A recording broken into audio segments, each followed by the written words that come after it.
Hi, it's Libby. It's day 25 of my Zero Free Plastic Challenge to go 30 days without buying anything in plastic. I'm just looking around for my tea. I'm just going to get my tea because I need a little bit of water. So I've got my lovely herb tea. So what am I going to do today? So today, day 25 of my 30 days, still going really, really well. I'm really pleased how it's going. I've again not bought anything today wrapped in plastic. What I've been doing, I have been decluttering. I've been planning and decluttering. So planning wise, I've cancelled some of my subscriptions to especially clothing magazines.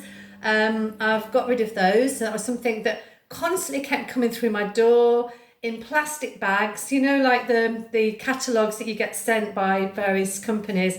And I'm constantly taking the plastic bag out, thinking, another plastic bag, what do I need this for? So I've cancelled that. So that was good. I've gone through a lot of old papers, and I've got a huge bag by my front door. And that bag is going to go, I'm going to actually make some paper with it. So I'm looking on YouTube, looking at how to make handmade paper. So I'm going to use that paper to make a nice card, like a nice quality card, to make some cards for Christmas, maybe for birthdays, maybe for gift tags, and anything else that I fancy. It would be really, really nice to show you that and how I make it. So I'm going to do a little video. So what I'm thinking at the end of the 30 days is not going to just finish me not coming on YouTube, because I kind of enjoy doing the videos and I like sharing things that I'm doing and to inspire you and motivate you to do things yourself. I'm feeling less tired today. I've been feeling really tired over the last couple of days. So I got up super early this morning and did a lovely yoga practice. I did my class. Unfortunately, I couldn't go on my bike today. It was absolutely throwing it down with rain, and I had stuff to take that didn't really want to get wet. And I do have a couple of panniers on my bike, but I was a bit concerned that these things were going to get wet. So I chose to take the car this morning, and now it's a lovely day. The sun is out, so I've got my washing on. If you hear the background noise, it's my washing machine washing some clothes. So what I am going to do today, what I'm going to talk about, is things that have happened since I started this challenge. So day one was September the 1st. It's now the 25th of September. I've made huge changes. As a lot of you know, have been following my videos. I've changed from having the milk delivered and rather than buying plastic in plastic bottles. I've got a delivery of fruit and veg that comes on a Friday. I order most of my food now from Real Foods. I get super organised. I decide what I'm going to be buying and making for that week. So I'm doing a planning day on a Sunday evening. I get my cookery books out, look at what I've got in my cupboards and plan for the week. Yeah, and I might need to buy some certain veggies and stuff. So I get that on my shopping list and buy that. What it has done is stop me going into supermarkets. So I don't know about you, but when you go into supermarkets, you go in with your little list and you go through the list. And if you're good, you go through the list and you just buy on the list. Do we? No. Be perfectly honest, we don't. You know, you can go into a supermarket with the intention of buying one thing, and you end up coming out with one trolley full of stuff. And you go in with one thing without your bags. So you end up buying plastic bags to put your stuff in, to put them in the trolley because you've overbought again. Okay? Rule number one, don't do that. One, take your shopping bag with you, even if you only want one item, because we won't buy just one item. Yeah? It just doesn't happen, does it, really? If you're in a rush and you just want a pint of milk or something, you may run in, grab it, pay for it, gone. But in theory, that doesn't really happen very often. And I know myself, I can go off to Tesco's without a shopping list, and I can end up filling up a shopping trolley and come back and I'm thinking, oh, I've already got some of this. Oh, why have I bought that? I don't need that. I've still got 2 tons of chickpeas or whatever. So that's what it stopped me doing. So I haven't been in a supermarket now no, tell a lie. I went to the supermarket at the weekend with my son. They were buying some coffee and stuff for their house. But I didn't buy anything there. I went in and nothing I wanted anyway. And so for my own shopping needs, I haven't been in a supermarket for at least 10 days, probably. Yeah, can't quite remember, but not recently. I have bought online. I have bought my food in the compostable bags from Real Foods, my Abel and Cole, and my milk, and markets, and nipping into local shops and things, maybe just to get some, an onion or something quick. But generally, no. Okay. So I've just wrote down a few things here.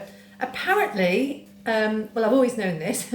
Being a yoga teacher, we do have set numbers of things that we know that for 44 days, if you do something for 44 days, you can change a habit. So if you were to want to go on a diet, and most diets go for 28 days and they fail because subconsciously we need longer than 28 days to create a good habit. So apparently 44 days is a good time to create a good habit. It takes longer, like 100 odd days, to that habit to become you. And it takes 1,000 days for the habit to just not be a habit anymore, it's your lifestyle. So 1,000 days, so that's quite a long time. That's 3 years, 100 days, a third of the year for that habit to actually become rock solid in you and for you to actually make those changes. We don't have to think about cleaning our teeth, do we? It's become a habit that we've done for more than 1,000 days. We've done it from being a little child. We clean our teeth every day. Well, hopefully we do. And that becomes a good habit. So what I'm saying is 44 days is what you need to change a habit, okay? So that could be anything. That could be giving up smoking. That could be giving up coffee. That could be all sorts of things. I've just used up my last pouch of coffee. And it's interesting because we're nearly at the end of September. And for quite a long while, I've kind of thought, maybe I do need to give up coffee for a while because I know the benefits of not drinking coffee. I'm a holistic practitioner, I'm a holistic therapist, I'm a nutritionist, but I still like my coffee. And I have a coffee in the morning, it gets me going. I think myself, do I need it? Because I've just done 2 hours of yoga and it's really become a bad habit. Yeah, I've been drinking coffee for years. I gave it up for a month, 30 days, not long enough. So it's my intention to give up coffee for 44 days, right? And to see if I can break that habit. I'm not saying I'll never drink a coffee ever again in my life, but let's see how I go, okay? There is alternatives. You can have things like dandelion coffee, which tastes really, really nice. It's a nice milky drink. And the actual reason I like coffee is the habit, talk about habits now, is the habit of making it in the cafetiere, yeah, in one of these. So it's a ritual for me. I do my yoga, I have my breakfast, and I sit down for half an hour. And I make my coffee, and I'll sit and I'll do a bit of journaling or do some emailing, and that's my little time to just relax with my coffee. The actual making process is what I enjoy. This isn't coffee, by the way. This has got herb tea in, which I'm going to pour a little bit more in there. I use these as my teacup because these are really nice and got that press little thing in there that pushes the herbs down. I found it better than the teapot that I've got, okay? So habits, breaking habits, 44 days to change a habit. So remember that if you're trying to give up something. Mark it on your calendar, day 1. And then go all the way down and get to 44 and see if you can get there without breaking that habit. Okay, so I've got more time. I'm not going to supermarkets. Super organised. I've just sort of gone through my my day and my week to see how I can also still pull back some time. So getting organised. I tend to spend the whole of Saturday washing or cleaning the house. Well, if I can do it in small little chunks, so if I can cut 20 minutes in the day and clean the bathroom, rather than trying to do it all on one day and then Saturday is just filled up with chores. So Saturday is my day off and Thursday is my day off. And I don't want to fill those days with chores, okay? So that's not what I'm going to do, all right? So I would rather have that time to go cycling or go and visit somewhere. So that's my intention. I'm just going to plug my phone in because it's kind of, the battery is looking a little bit dead. So let me just do that. Whoa, I'm just sorry. A bit disastrous, but anyway, I'm going to keep the video going because we're nearly at the end of it. Sorry about that. It was just flashing like low battery. It probably would probably go to the end of the video, but never mind.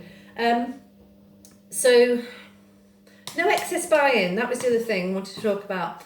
So if you've got a cupboard full of food, which probably we all have, we live in the Western world. We're not starving in this country, in the UK. Well, some people are, unfortunately. And it's a fact, you know, we have to have food banks here. People haven't got the food. It's a sad situation. But I'm lucky. I've got cupboards and cupboards full of food, right? So it's my plan to try and go through that cupboard and start to use the food that I've got rather than keep buying more stuff, yeah? And try and sort of utilise it. So make it your task today to go through one cupboard and pull out, say, maybe your tea cupboard. I've got a huge tea cupboard here. Most of the teas I've made myself, but a lot of them have shelf life on. Look on the back, find the shelf life, see when it expires, and bring it to the front of the cupboard and start using it, yeah? You know, when we go shopping in the supermarket, and I've noticed this with people will be rummaging at the back of the shelf, okay? You've got, say, I don't know, cornflakes at the front, okay? They rummage at the back to try and get the one that's got the best shelf life date. It may be just a couple of days, you know? So, you know, it's the same principle. The supermarket brings all of the food to the front that needs to be sold first, and then people go at the back and pull in things at the back. So use what you've got and then rebuy it. And also, if it's something you've bought and it's like, it's okay, and maybe not buy it again, then don't buy it again. You don't have to replace something that's just okay. Buy food that you enjoy. It's like clothes. Do we buy stuff that we don't particularly like, but we just buy it because it gives us that buzz to buy something? And that's what this is all about. It's the buzz of what we actually get from buying, consuming, taking it back. And that's the thing, isn't it? Taking things back to the shop, clothes-wise. You know, do we do that? Probably some of us do. I try not to buy things now that I'm gonna keep rather than take back, unless it's a size issue, and then I'd rather try it on and then say no, it's not for me. So that's really what I want to talk about today. Basically, is going through your cupboards. So that's today's message. Go through your cupboards, just maybe one cupboard, and use up the food that's in there. You might find some amazing things at the back of that cupboard that you didn't know you had, and make something delicious with it. We've all got beautiful cookery books that we probably hardly ever use. So again, go through those, and you know, if you're not going to use it, I'm vegetarian stroke vegan. Very rarely would eat meat. I have occasionally had chicken. If I've been to a friend's and I don't want to offend them, I will eat a bit of chicken, and I used to eat fish. So I've stopped doing that now. I don't really eat chicken and fish anymore, but I used to do. And then, so a lot of my cookery books do have meat recipes in there, quite a lot. And so I think, well, do I need that book anymore? Maybe somebody else would like the book. So go through your cupboards today. Clear out the old stuff. If it is expiring soon, please use it up. Don't throw it away. Your nose is the best test for food that's gone off. If it's mouldy, then throw it away. Anyway, so thank you so much for joining me. I'm sorry about the wobble of my camera. It's a bit wobbly, but I'm not going to stop filming because I've got a lot to do. So I'm going to sign off now, and I'll speak to you tomorrow for day 26. Thanks a lot then. Bye-bye.